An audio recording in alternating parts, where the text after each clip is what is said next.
नमस्कार दोस्तों, एक बार फिर स्वागत है आप सभी का इंडियाज स्टूडेंट अकेडमी पर।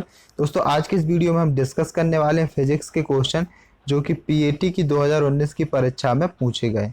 दोस्तों मैं आपको बता दूं कि हमारे चैनल पर आपको पीएटी, पीबीएफटी, जेएनटीएसटी, पीएनएसटी, पीपीटी, डीएचटी जैसी परीक्षाओं के पुराने क्वेश्चन पेपर आपको मिल जाएंगे। अगर आप पहली बार चैनल पर विजिट कर रहे हैं दोस्तों तो चैनल को सब्सक्राइब कर लीजिएगा और बेल आइकन को प्रेस कर लीजिएगा ताकि जो भी हमारी लेटेस्ट वीडियो रहे दोस्तों उसका नोटिफिकेशन आप तक आसानी से पहुंच जाए। तो चलिए दोस्तों बिना किसी देरी के करते हैं इस वीडियो को शुरू। पहला क्वेश्चन दोस्तों, यदि पृथ्वी की त्रिज्या 1% तक सिकुड़ जाए और इसका द्रव्यमान वही रहे तो पृथ्वी की सतह पर गुरुत्व के कारण त्वरण क्या होगा। दोस्तों क्वेश्चन आपने देखा, इसको इंग्लिश में भी आप देख लीजिएगा। If the radius of the earth were to shrink by 1%, it mass remaining the same, then the acceleration due to gravity on the earth surface would. दोस्तों घटेगा बढ़ेगा, 1% तक घट जाएगा, कोई परिवर्तन नहीं होगा। तो इस प्रश्न का सही आंसर होगा दोस्तों बढ़ेगा, इंक्रीज होगा। मैं आपको बता दूं दोस्तों, रेडियस 1% तक सिकुड़ रही है अर्थ की और मास जो है वो कैसा है, कांस्टेंट है। तो इसका जो एक्सीलरेशन है दोस्तों ड्यू टू ग्रेविटी वो इंक्रीज हो जाएगा। अगला क्वेश्चन है, एक दंड चुंबक को धीरे धीरे जब एक अनुचुंबकीय पदार्थ के पास लाया जाता है तो अनुचुंबकीय पदार्थ में क्या होगा। दोस्तों आंसर होगा दोस्तों निर्बलता से आकर्षित होगा। बी फीवली अट्रैक्टेड, निर्बलता से आकर्षित होगा। पहला ऑप्शन यहाँ पर सही आंसर होगा। अगला प्रश्न है दोस्तों, उत्तल दर्पण एक आवर्धित प्रतिबिंब कब बना था। When does a convex mirror form A magnified image. तो इस प्रश्न का सही आंसर होगा यह कभी भी आवर्धित प्रतिबिंब नहीं बनाता है। यह कभी भी आवर्धित प्रतिबिंब नहीं बनाता है। चौथा ऑप्शन यहाँ पर सही आंसर होगा, it never form A magnified image. Next question दोस्तों डेरिवेशन टाइप का क्वेश्चन है। यहाँ पर कहा जा रहा है कि एम द्रव्यमान के एक स्प्रिंग से लटकाया गया है, इसकी दोलन की आवृत्ति एफ है, स्प्रिंग को दो बराबर हिस्सों में काट दिया जाता है और समान द्रव्यमान की स्प्रिंग के दो टुकड़ों में से एक से लटका दिया जाता है। द्रव्यमान के दोलन की आवृत्ति क्या होगी। दोस्तों क्वेश्चन को अच्छे से समझिएगा। एम द्रव्यमान एक स्प्रिंग से लटकाया जाता है। यहाँ पर दोस्तों एक स्प्रिंग ये है और यहाँ पर हमने इस पर एम द्रव्यमान को लटका दिया है, ठीक है। अब कहा जा रहा है इसकी जो दोलन की आवृत्ति एफ है, फ्रीक्वेंसी इसकी क्या है दोस्तों, इस स्प्रिंग की एफ है, ठीक है। स्प्रिंग को दो बराबर हिस्सों में यहाँ से दोस्तों हमने काट दिया और समान द्रव्यमान को स्प्रिंग के दो टुकड़ों में से एक से लटका दिया जाता है। दोस्तों इसी मास को हम किसी भी एक टुकड़े से यहाँ पर हैंग कर देते हैं, लटका देते हैं। तो द्रव्यमान के दोलन की आवृत्ति क्या होगी, अब फ्रीक्वेंसी क्या हो जाएगी। इस प्रश्न का आंसर होगा दोस्तों रूट ऑफ टू एफ हो जाएगी। कितनी, root of 2f। Next question हम देखेंगे, लिफ्ट में खड़ा एक व्यक्ति त्वरण a के साथ ऊपर की ओर बढ़ रहा है। लिफ्ट में खड़ा एक व्यक्ति त्वरण a के साथ ऊपर की ओर बढ़ रहा है, व्यक्ति का आभासी वजन क्या होगा। तो इस प्रश्न का सही आंसर होगा दोस्तों वास्तविक वजन से अधिक एवं निश्चित मान के साथ, more than the actual wait and have a fixed value. Next question है दोस्तों, एक ट्रांजिस्टर के सामान्य एमीटर विन्यास में धारा लब्धि 1 से अधिक है क्योंकि। क्वेश्चन को अच्छे से एक बार मैं रीड कर देता हूं दोस्तों, क्वेश्चन को समझना बहुत ही जरूरी है। एक ट्रांजिस्टर के सामान्य एमीटर विन्यास में धारा लब्धि 1 से अधिक है। जो धारा लब्धि है दोस्तों वह ग्रेटर देन 1 है, ठीक है। इसका क्या कारण है, रीजन क्या है। तो इसका रीजन है दोस्तों जो IC होगा वह IB के ग्रेटर देन होगा, ठीक है। IC greater than IB। तो दोस्तों जो तीसरा ऑप्शन है यहाँ पर हमारा सही आंसर होगा। न्यूमेरिकल क्वेश्चन को मैं स्किप करूंगा दोस्तों। अगला क्वेश्चन देखेंगे, क्वांटम संख्या बढ़ने पर एक परमाणु के ऊर्जा स्तर का क्या होता है।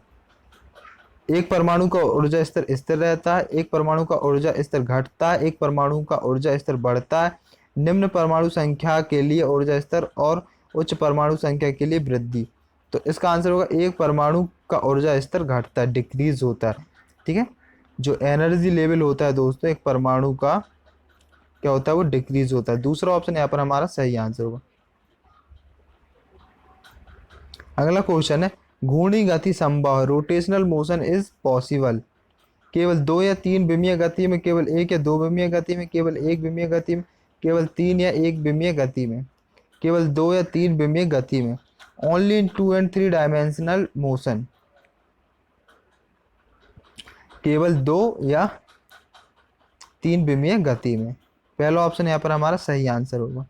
अगला क्वेश्चन है, संवहन मुख्य रूप से इनमें नहीं होता। संवहन मुख्य रूप से इसमें नहीं होता। Convection does not take place primarily in. Convection does not take place primarily in किस में नहीं होता दोस्तों? यहाँ पर आप ऑप्शन देख सकते हैं। एक भट्टी के चारों ओर हवा के तापन, फिलामेंट लैंप के ग्लास को गर्म करने में जो निर्वातित किया गया है, थल समीर और जल समीर पानी के उबलने। तो यहाँ पर जो आंसर होगा दोस्तों फिलामेंट लैंप है, ठीक है, तंतु लैंप के ग्लास को गर्म करने में जो निर्वातित किया गया है। Warming of the glass of the filament lamp which is evacuated. यहाँ पर क्वेश्चन को थोड़ा एक बार और हम अच्छे से रीड करेंगे दोस्तों। यहाँ कहा जा रहा था कि संवहन मुख्य रूप से इसमें नहीं होता, मतलब यहाँ 3 ऑप्शन ऐसे हैं दोस्तों जिनमें कन्वेक्शन की जो प्रोसेस है वह होती है, ठीक है, और एक प्रोसेस ऐसी है जिसमें कन्वेक्शन की प्रोसेस नहीं होती। तो दोस्तों एक भट्टी के चारों ओर हवा के तपन, तो दोस्तों अगर एक भट्टी के चारों ओर एयर है तो ऑब्वियसली उसमें कन्वेक्शन होगा, ठीक है, उसमें क्या होगा? कन्वेक्शन होगा। कन्वेक्शन मतलब दोस्तों एक प्रकार की हीट ट्रांसफर प्रोसेस है, ठीक है। जब हम लिक्विड या फिर एयर के माध्यम से जो हीट ट्रांसफर होता है दोस्तों उसको हम कन्वेक्शन बोलते हैं, ठीक है। तो यहाँ पर एक भट्टी के चारों ओर हवा के कारण तपन हो रहा है, heating of air around a furnace, heating of air around a furnace. एक भट्टी के चारों ओर हवा का जो तपन हो रहा है दोस्तों तो वो कन्वेक्शन के कारण ही होगा, ठीक है। और कन्वेक्शन के लिए एक मीडियम की भी ज़रूरत होती है। इसके अलावा सेकेंड है फिलामेंट लैंप के ग्लास को गर्म करने में जो निर्वातित किया गया है। तो दोस्तों यह ऑप्शन गलत होगा, इसमें कन्वेक्शन नहीं होगा क्योंकि एक तो इसको निर्वातित किया गया है, ठीक, यह क्या है? एक इवैक्यूएटेड है, ठीक है। थल समीर और जल समीर, तो दोस्तों इनमें तो कन्वेक्शन होगा ही। पानी के उबलने में पानी उबलेगा तो हीट ट्रांसफर तो होगी ही दोस्तों। अगला क्वेश्चन दोस्तों न्यूमेरिकल क्वेश्चन, इसको मैं स्किप करूंगा। एक सीधी छवि वस्तु के आकार से 2 गुना बड़ी होती है। एक सीधी छवि दोस्तों ये हमारी वस्तु है, ठीक है, इसके आकार से 2 गुना बड़ी होती है, जो 20 सेंटीमीटर वाले वक्रता त्रिज्या के अवतल दर्पण का उपयोग करके प्राप्त की जाती है। वस्तु की स्थिति ज्ञात कीजिए। आंसर होगा दर्पण के सामने 5 सेंटीमीटर की दूरी पर, 5 centimetre in front of the mirror. जो दूसरा ऑप्शन है दोस्तों यहाँ पर हमारा सही आंसर होगा। नेक्स्ट क्वेश्चन है दोस्तों, द्रव्यमान m वाला एक गतिमान कण द्रव्यमान 2 मीटर के दूसरे कण के साथ आमने सामने टकराता है। दोस्तों यहाँ पर m द्रव्यमान वाले एक गतिशील कण है, ठीक है, और 2 मीटर की डिस्टेंस पर दोस्तों यह एक दूसरे कण से टकराता है, ठीक है।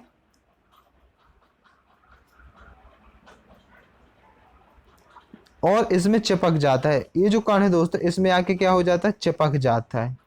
टक्कर के बाद द्रव्यमान m में इसके प्रारंभिक गतिशील ऊर्जा की कितने अंश की हानि होगी? ऑप्शन है 4/3, 18/19, 8/9, 9/8। इस प्रश्न का सही आंसर होगा दोस्तों 8/9, ठीक है। तीसरा ऑप्शन यहाँ पर हमारा सही आंसर होगा। सामान्य समायोजन के लिए सेट किए गए एक खगोलीय दूरदर्शी की आवर्धन क्षमता 20 है।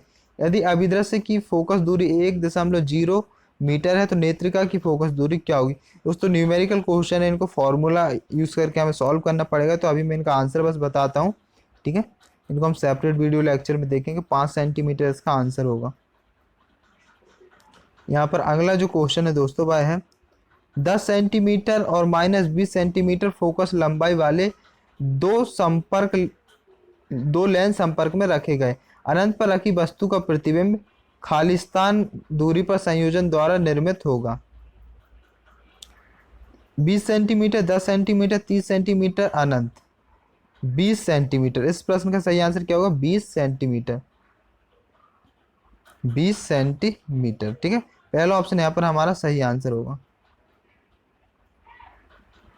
एक स्रोत में श्रेणी से जुड़े 10 बराबर प्रतिरोधक, एक स्रोत में श्रेणी से जुड़े 10 बराबर प्रतिरोधक 50 वॉट की निवल शक्ति क्षय करते हैं यदि समान प्रतिरोधक समान स्रोत के आसपास समानांतर में जोड़े जाएं तो क्षय शक्ति होगी 5 किलोवाट।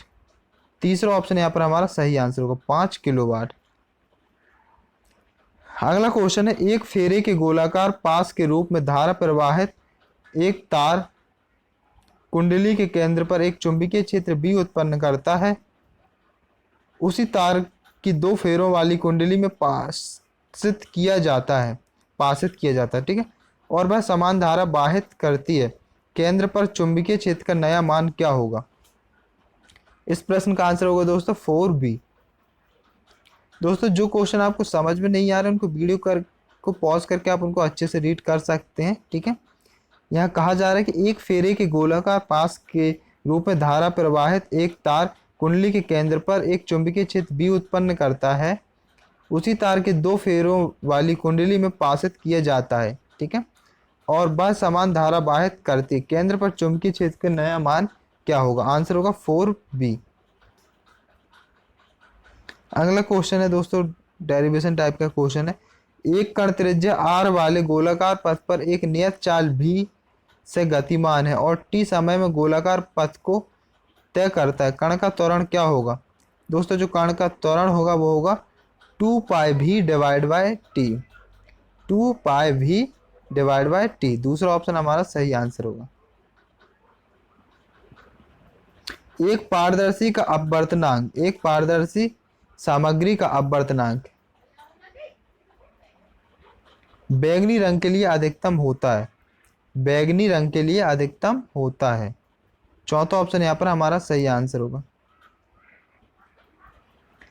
निम्नलिखित में से कौन सी वस्तु का अधिकतम यंग मापांक होता है? Which of the following material has the maximum Young's modulus?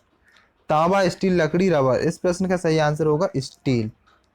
Second option हमारे यहाँ पर सही आंसर होगा।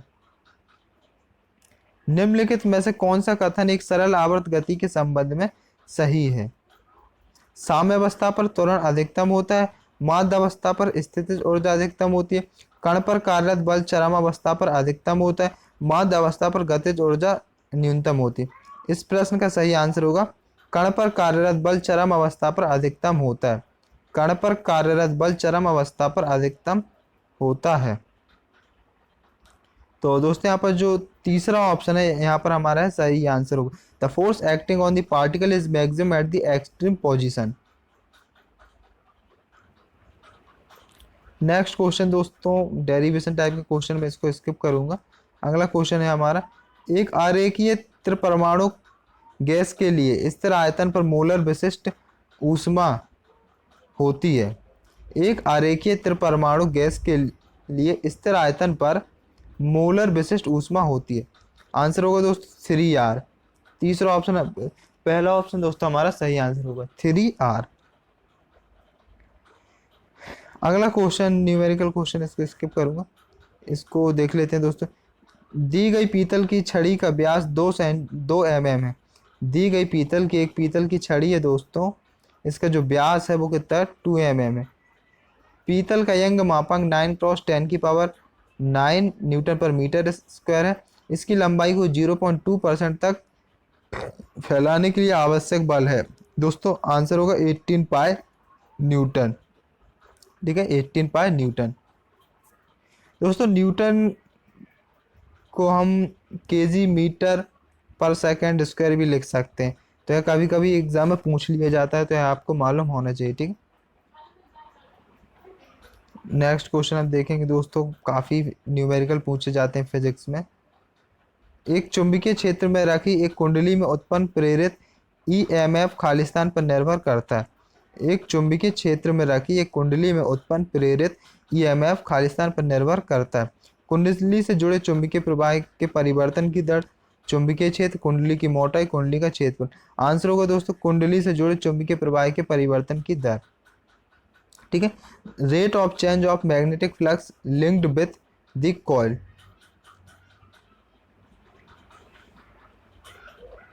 नाभिक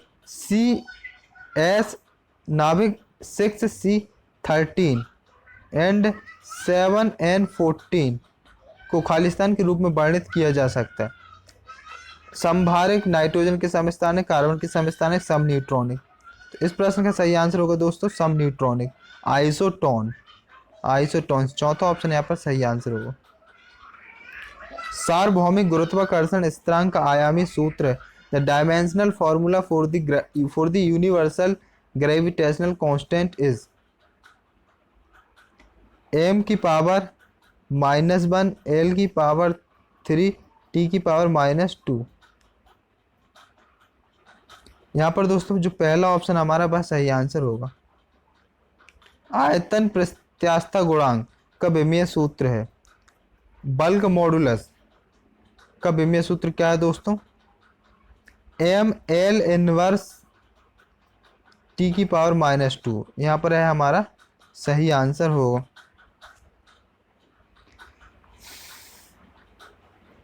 किसी ग्रह के चारों ओर चक्कर लगाने वाले उपग्रह की कक्षीय गति निम्न से स्वतंत्र होती है। आंसर होगा उपग्रह के द्रव्यमान। किसी ग्रह के चारों ओर चक्कर लगाने वाले उपग्रह की कक्षीय गति, orbital speed of A satellite revolving around a planet is independent of the. तो दोस्तों किससे स्वतंत्र होती है? उपग्रह के द्रव्यमान, मास ऑफ द सैटेलाइट। तीसरा ऑप्शन सही आंसर होगा। नेक्स्ट क्वेश्चन देखेंगे दोस्तों, न्यूमेरिकल क्वेश्चन है। निम्नतम अवस्था में एक हाइड्रोजन परमाणु की ऊर्जा -13.6 इलेक्ट्रॉन वोल्ट है। क्वांटम संख्या n = 5 के अनुरूप स्तर की ऊर्जा क्या होगी? -0.54 इलेक्ट्रॉन वोल्ट। यहाँ पर चौथा ऑप्शन सही आंसर होगा। सदिश रूप में बायो सेवर्ट का नियम क्या है? दोस्तों बायो सेवर्ट का नियम बहुत ही इंपॉर्टेंट, इसको आप जरूर पढ़िएगा। यहाँ पर ये देख सकते हैं dV = μ0 / 4 pi cross I (dl × r / r³। ठीक है, तो दोस्तों इसको आप अच्छे से रीड कर लीजिएगा। यहाँ पर जो हमारा पहला ऑप्शन है दोस्तों इस प्रश्न का सही आंसर होगा। अगला क्वेश्चन है, अपनी सतह के लंबवत और केंद्र के माध्यम से होकर गुजरने वाली अक्ष पर एक समान डिस्क की परिभ्रमण त्रिज्या k है, तब व्यास के समानांतर स्पर्श रेखा की परिभ्रमण त्रिज्या। अपनी सतह के लंबवत और केंद्र के माध्यम से होकर गुजरने वाली अक्ष पर एक समान डिस्क की परिभ्रमण त्रिज्या k है, तब व्यास के समानांतर स्पर्श रेखा की परिभ्रमण त्रिज्या है √5 / 2k। √5 / 2k। एक वस्तु 5 सेंटीमीटर की फोकल लंबाई वाले उत्तल दर्पण के सामने 10 सेंटीमीटर दूर रखी गई है। निर्मित छवि होगी वास्तविक सीधी और हासित, आभासी उल्टी और अभिवर्धित, आभासी उल्टी और हासित, आभासी सीधी और हासित। इस प्रश्न का सही आंसर होगा आभासी सीधी और हासित। Virtual erect and diminished. ठीक है, आभासी सीधी और हासित। चौथा ऑप्शन यहाँ पर सही आंसर होगा। एक रेडियो एक्टिव पदार्थ की अर्ध आयु 5 महीने है, पदार्थ का 75% क्षय होगा। एक रेडियो एक्टिव पदार्थ की अर्ध आयु 5 महीने है, पदार्थ का 75% क्षय होगा। 15 महीने में, 4 महीने में, 5 महीने में, 10 महीने में। इस प्रश्न का सही आंसर होगा 10 महीने में, 10 मंथ। एक रेडियोधर्मी नाभिक उत्सर्जन कर सकता है। एक रेडियोधर्मी नाभिक उत्सर्जन कर सकता है एक समय में या तो अल्फा या बीटा या गामा, लेकिन एक साथ नहीं। आइदर अल्फा और बीटा और gamma at a time but not simultaneously. मतलब एक समय में दोस्तों या तो अल्फा या तो बीटा या गामा, लेकिन तीनों को एक साथ नहीं कर सकते। ठीक है, तीनों में से किसी एक का उत्सर्जन एक बार में करेगा एक टाइम पर। रेडियो एक्टिव न्यूक्लियस में एमिट अल्फा बीटा गामा। ठीक है, अल्फा और बीटा और गामा बट नॉट साइमल्टेनियसली। ठीक है, किसी भी एक का एक समय में एमिशन होगा। अगला क्वेश्चन हम देखेंगे दोस्तों, न्यूमेरिकल क्वेश्चन है, इसको मैं स्किप करूंगा दोस्तों। बहुत से न्यूमेरिकल इस पेपर में पूछे गए हैं दोस्तों, और टीएटी की परीक्षा में जनरली दोस्तों फिजिक्स से न्यूमेरिकल पूछे ही जाते हैं, तो इसमें कोई बड़ी बात नहीं है। यदि एक एसी एमीटर को 230 वोल्ट 12 एम्पियर रेटेड किया गया तो एमीटर के विभवांतर और धारा के संबंधित प्रभावी मान हैं 230 वोल्ट और 12 एम्पियर। तीसरा ऑप्शन यहाँ पर दोस्तों हमारा सही आंसर होगा। एक निकाय पर एक निरंतर बल कार्य करता है तो उसमें एक समान खालिस्तान होगा। आंसर होगा दोस्तों त्वरण। क्या होगा? एक समान त्वरण होगा, एसिलरेशन। किस रंग का प्रकाश सबसे चौड़े विवर्तन प्रतिरूप का उत्पादन करता है? Light of which of colour produces wider diffraction pattern? लाल। चौथा ऑप्शन यहाँ पर हमारा सही आंसर होगा। प्लांक नियतांक का आयाम खालिस्तान के बराबर है। कोणीय संवेग, ऊर्जा, संवेग, शक्ति। कोणीय संवेग, एंगुलर मोमेंटम, एंगुलर मोमेंटम। पहला ऑप्शन यहाँ पर हमारा सही आंसर होगा। एक वाहन 18 किलोमीटर पर घंटे की चाल से आगे बढ़ रहा है, एक सेकंड में यह कितनी दूरी तय करेगा? 5 मीटर। 5 मीटर।